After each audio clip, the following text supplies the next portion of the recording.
The government is mulling streamlining the monthly allowance of the Village Development and Security Committee, JPKK, and the Federal Village Development and Security Committee, JPKKP, in accordance with the current situation and their workload.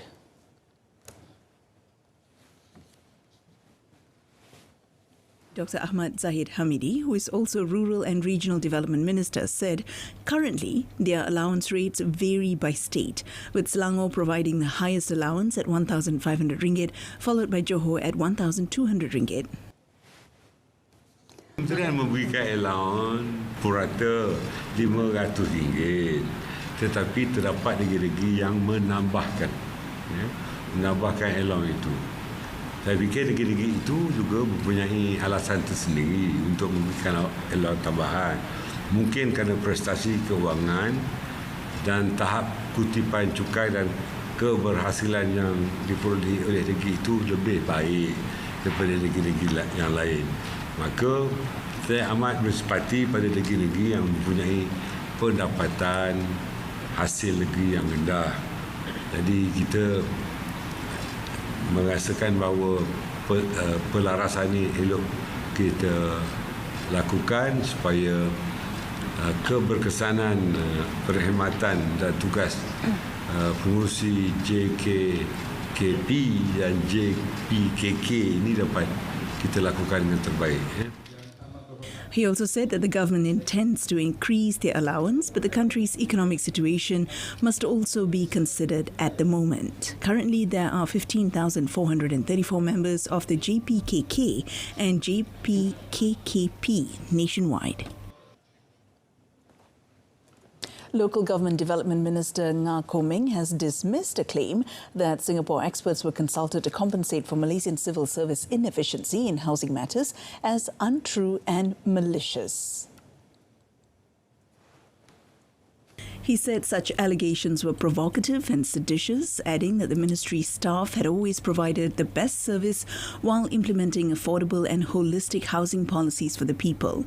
The minister said their intention to invite foreign experts, including from Singapore, for seminars and workshop sessions is to gain knowledge and share expertise in the field of housing so that Malaysia can move forward and be relevant to current developments. He was responding to a portal report which claimed that government officials handling Malaysia's public housing did not have sufficient expertise on the matter and as such had to bring in experts from Singapore to resolve Malaysia's housing issues. Nga said engagements with Singapore's Housing and Development Board had been initiated since 2018 to understand planning and provision aspects, especially in social housing. He said Malaysia had also implemented similar collaborations with various other countries such as Australia pertaining to private housing development and laws, as well as India in mixed private development. The Malaysian government and the Pilgrim Fund Board, TH, will soon hold discussions with Makkah and Medina hotel operators on room rates in an effort to control or reduce the cost of performing Hajj this year. Minister in the Prime Minister's Department for Religious Affairs, Datuk Dr. Muhammad Naim Mokhtar, said the Saudi Arabian government is not responsible for the increase in hotel rates in Makkah and Medina, as informed by its Hajj and Umrah Minister, Dr. Taufik Fawzan Al Rabia, recently. Elaborating further on the matter, Datuk Dr. Muhammad Naim said the Hajj and Umrah Minister said he has no jurisdiction over the hotel rates and that the Malaysian government will have to deal directly with the hotel owners in Makkah. On 16th January, the media reported that the cost of performing Hajj for Muassasah pilgrims this year is expected to increase to about 31,000 ringgit, an increase of about 2,368 ringgit compared to 28,632 ringgit per pilgrim last season. On the increase in the cost of performing Umrah of up to 10,000 ringgit compared to about 7,000 ringgit previously, Datuk Dr. Muhammad Naim said it was possibly due to the hike in hotel rates in Saudi Arabia. As such, he proposed that the Tourism, Arts and Culture Ministry, which is involved in regulating Umrah travel agencies, to hold discussions on the matter with hotel operators in Saudi Arabia. Padi Beras National Berhad Bernas will contribute 50 million ringgit to the government at the end of this month, and this will be distributed to paddy farmers nationwide beginning March. Agriculture and Food Security Minister Mohammad Sabu said each farmer will receive 250 ringgit, but this special aid will not involve those in Kelantan, Terengganu and Pahang who received theirs in stages since last year. The minister also said that a total of 219,402 paddy farmers will be receiving the Bernas special assistance to be paid in stages from March. In early December last year, Bernas agreed to allocate 10 million ringgit for some 150,000 poor paddy farmers across the country for 2022 and another 50 million ringgit this year. Commenting on the supply of eggs, Mohammad said that the situation has stabilized and the Federal Agricultural Marketing Authority would constantly monitor and send supplies to areas facing shortage of eggs. In order to resolve production-related issues faced by the companies involved, Mohammad said the government has taken certain initiatives to help them, including facilitating the intake of workers, including bringing in foreign workforce. Despite the issues, he assured that supplies of eggs and chicken would always be available in the market, but the price would be determined by market demand and supply from time to time. Efforts to restore dilapidated schools in Sarawak will be among the federal government's main focus in the 2023 budget. Education Minister Fadlina Siddiq said in Sarawak, the Education Ministry had identified 455 dilapidated schools, which are on a scale of 6, and 113 dilapidated schools on a scale of 7. Commenting further on the matter, Fadlina said schools assessed to be on a scale of 6 and 7 refer to those with hazardous building conditions which are unsafe for use. She said the ministry will focus and pay full attention to the development and maintenance of these schools, adding that no schools will be left out. The minister said this to the media after the Ziarah Prihatin program in Miri yesterday. It was also announced that maintenance costs have been allocated for Sekolah Kebangsaan Sungai Liam, SK Lepong Ajai, SK St. Joseph and Sekolah Menengah Kebangsaan Agama Miri. On Wednesday, Prime Minister Datuk Seri Anwar Ibrahim assured that the 2023 budget that will be presented again next month will meet the needs of every class of people and community group. Datuk Seri Anwar, who is also the Minister of Finance, said the contents of Budget 2023 are still being fine-tuned and will be presented again in Parliament on 24th February. Pulau Pinang hopes that the federal government will approve the infrastructure projects which will make a positive impact on the state and the northern region in the retabling of the 2023 budget on 24th February.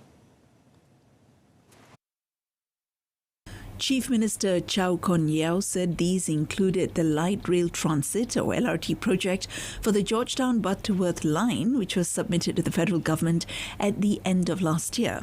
Chow hoped that Prime Minister Datuk Seri Anwar Ibrahim will appreciate the state's contribution, and in addition, several state and federal agencies, including the Northern Corridor Implementation Authority, have also submitted projects for consideration.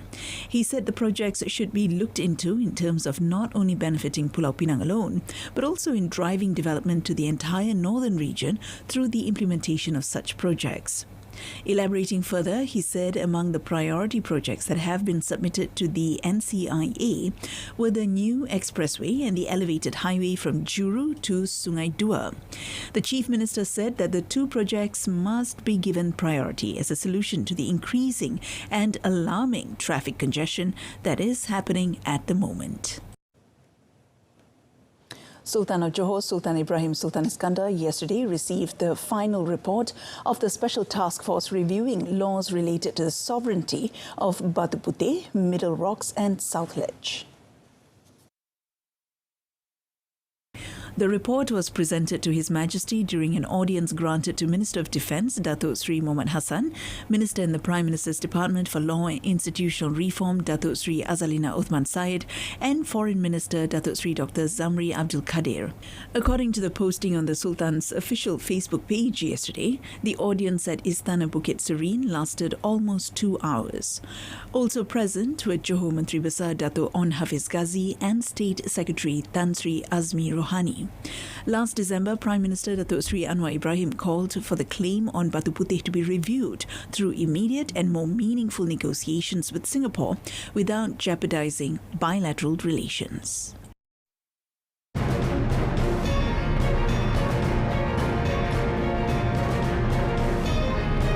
Coming up in our foreign segment, Haiti police riot over officers' killings.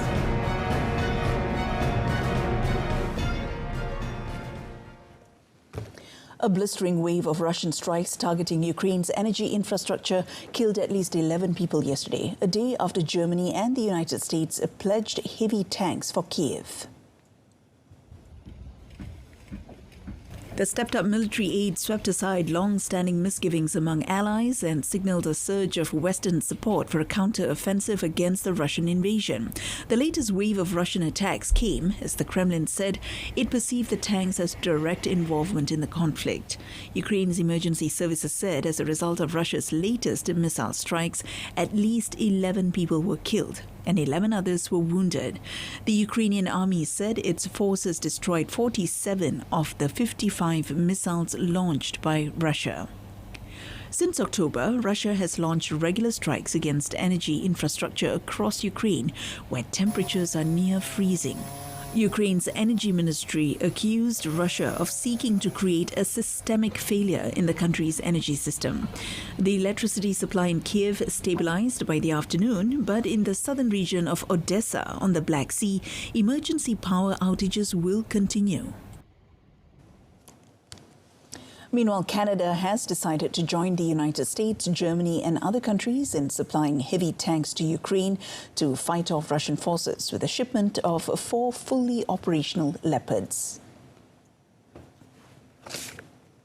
Defence Minister Anita Anand said the 4 tanks are combat-ready and will be deployed over the coming weeks, adding that the number of tanks provided by Canada could eventually rise. We will also deploy a number of Canadian Armed Forces members to train Ukrainian soldiers with the skills they need to operate this equipment, pending coordination with allies. The fear of a military escalation with Moscow initially gave pause to Ukraine's allies to provide heavy tanks to Kiev.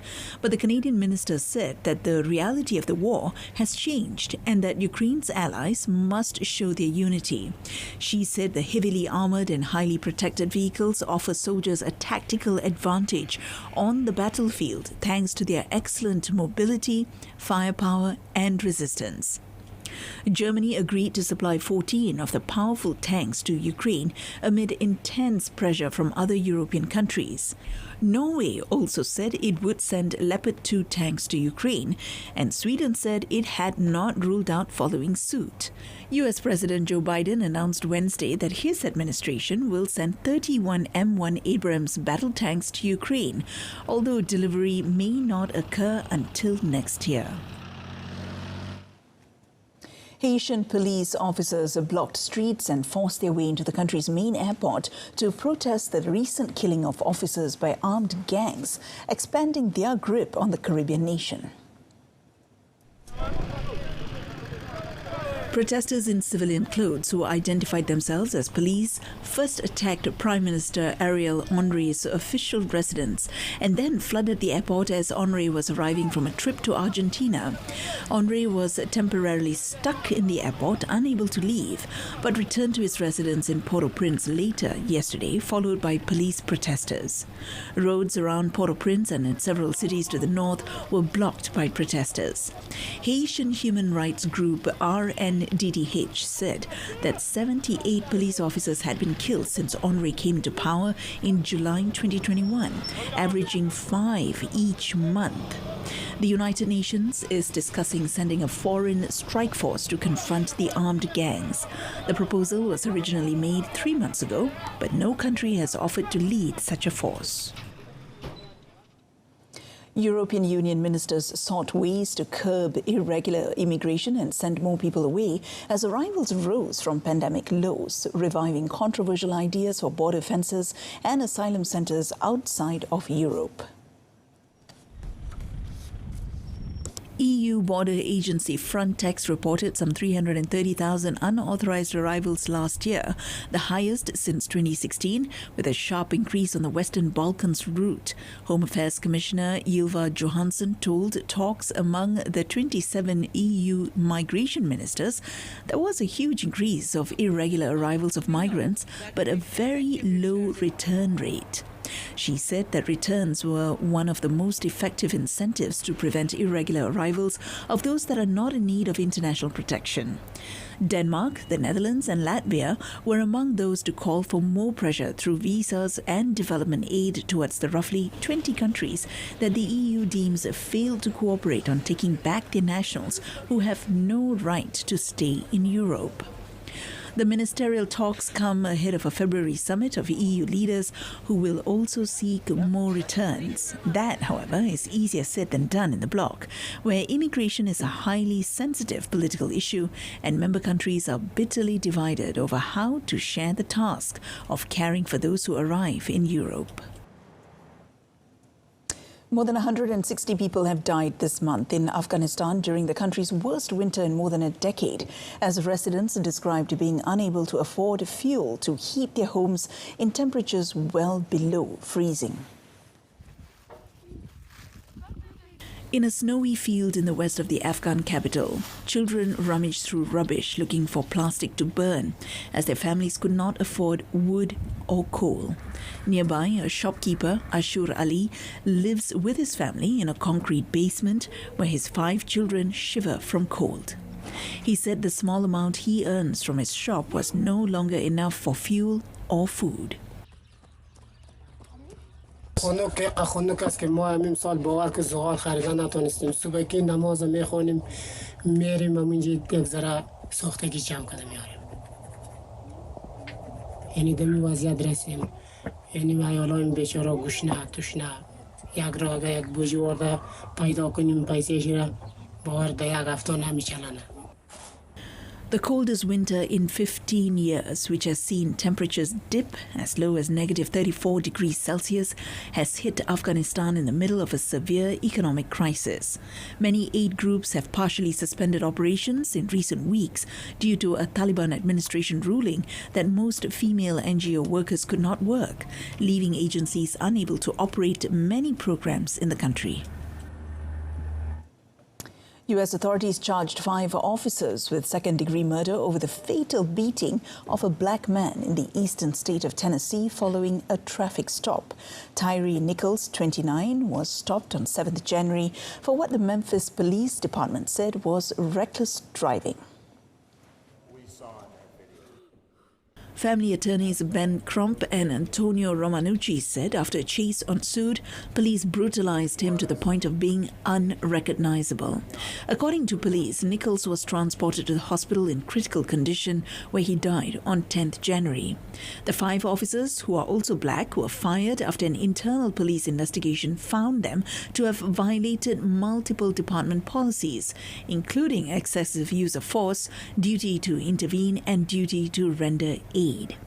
The 5 officers, Justin Smith, Tadarius Bean, Demetrius Haley, Emmerich Martin III, and Desmond Mills Jr., were additionally charged with aggravated assault and aggravated kidnapping. Shelby County District Attorney Steve Mulroy said he would not comment on the legality of the initial traffic stop. He said the investigation would continue and he would not rule out other additional charges. Egypt unveiled a gold-laced mummy and 4 tombs, including of an ancient king's secret keeper, discovered in the Saqqara necropolis south of Cairo. Archaeologist SAHIH, Egypt's former antiquities minister, announced the latest discovery dating from the 5th and 6th dynasties, around the 25th to 22nd centuries BC, to reporters at the dig site. Hawass said the largest tomb, decorated with scenes of daily life, belonged to a priest, inspector, and supervisor of nobles.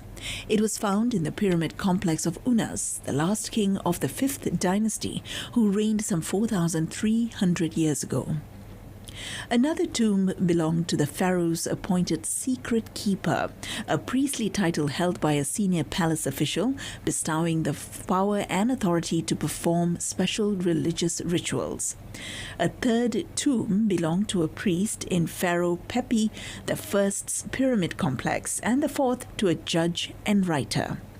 Hawass said down a 15-meter shaft, the expedition also found a large limestone sarcophagus that had remained sealed just as the ancient Egyptians left it 4,300 years ago. Inside was a mummy featuring gold leaf covering that belonged to a man, according to Hawass, who described it as one of the oldest and most complete non-royal mummies ever found in the country.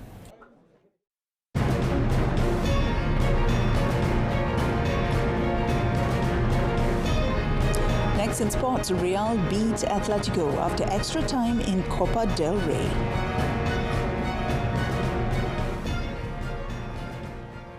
This season's Malaysia League or M-League, which will have 6 trophies up for grabs, promises to be even more exciting after the Malaysian Football League MFL made several crucial changes to the competition calendar. The most interesting aspect is that the Super League schedule will be longer this time, as it will be held from 24th February to 17th December, involving 182 matches, with the addition of 50 extra games compared to the 2022 season. This is due to the inclusion of 2 more clubs, taking the overall number of teams competing in the Super League this year to 14 compared to 12 in 2022. Penyertaan 14 pasukan daripada perstrukturan semula yang telah diumum tahun lalu, dengan ketiadaan Sarawak dan juga Melaka yang gagal di dalam proses pelesenan, dan pengambil alihan pasukan PJ City yang MFL juga tidak luluskan, dan penarikan diri UITM pada hujung tahun lalu. Another important change made by the MFL will see the Malaysia Cup being held during the Super League period, and as such, the prestigious tournament will no longer mark the climax of the M-League season. The M-League administrative body has also made changes to the playing format for the Charity Shield match between Johor Darul Ta'zim and Terengganu FC on 24th February for the Sultan Haji Ahmad Shah Cup, which will also be counted as the opening tie of the Super League season. In a related development, the MFL also announced that some M-League matches this season will start as early as between 4:30 and 4:45 p.m. for Sabah and Sarawak, and between 5:15 and 5:30 p.m. for teams based in the peninsula. I would like to announce today that we will be introducing a new kickoff time, 5:30 or 5:15 mengikut waktu maghrib di peringkat West Malaysia atau Semenanjung dan East Malaysia pada pukul 4.30 dan 4.45. The early kickoff times are designed to boost the atmosphere at the venues and create a new and more dynamic experience for supporters. The 2 existing kickoff times, namely 8:15 p.m. and 9 p.m. for areas in Peninsular Malaysia and 7:30 p.m. and 8:15 for Sabah and Sarawak, would be retained, although during the Ramadan month, matches will start at 10 p.m. and 9:15 p.m. in the Peninsula, as well as Sabah and Sarawak, respectively. The 6 trophies up for grabs this year are the Charity Shield, Super League, FA Cup, Malaysia Cup, MFL Challenge Cup and MFL Cup or Under-23 Reserve League. Karim Benzema and Vinicius Jr. scored in extra time as Real Madrid fought back to beat local rivals Atletico 3-1 early today and reach the Copa del Rey semi-finals. Forward Alvaro Morata, a former Real Academy player, put Atletico ahead with a close-range strike in the 19th minute, and Real substitute Rodrigo equalized in the 79th with a delightful goal, dribbling past 3 defenders before finishing well. Atletico played most of the extra time with 10 men after defender Stefan Savic was shown his second yellow card for chopping down Eduardo Camavinga in the 99th minute.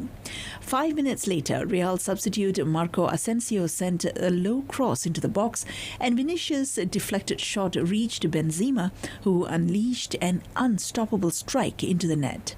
Vinicius secured Real's win in the dying seconds with a brilliant individual goal, running half the length of the pitch before scoring with a low shot. Real Madrid joined Barcelona, Osasuna and Atletico Bilbao in the semi-finals. And in tennis, Wimbledon champion Elena Rybakina beat Victoria Azarenka in straight sets to reach the Australian Open final and end the Belarusian's dream of a third Melbourne title. Rybakina won their semi-final 7-6, 6-3 at a blustery Rod Laver Arena in 1 hour 41 minutes. The 22nd seed had already defeated reigning French and US Open champion Iga Swiatek in the 4th round and 2017 Roland Garros winner Yelena Ostapenko in the quarterfinals at Melbourne in straight sets against Azarenka when the pair played at Indian Wells last year, their only previous meeting. Azarenka was largely on the back foot again. Meanwhile, Aryna Sabalenka surged into the Australian Open final with a 7-6, 6-2 win over unseeded Pole Magda Linette to extend the red-hot Belarusian's unbeaten start to the year and book a clash with Elena Rybakina.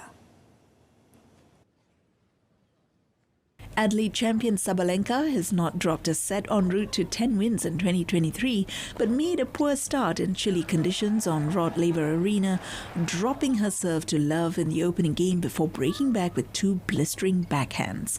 The 5th seed heaped the pressure on Linette's serve in the first set tiebreak with her power and precision to pull away and wrapped it up with her opponent sent 1 long before taking. And with that, we end today's updates at noon. In our top story today, government mulls streamlining allowance of village committees. Tune in to News at 10, coming up at 10 p.m. on my Freeviews Salora and Berita RTM channel 123. Now we leave you with a clip of a light festival in Lithuania featuring installations made by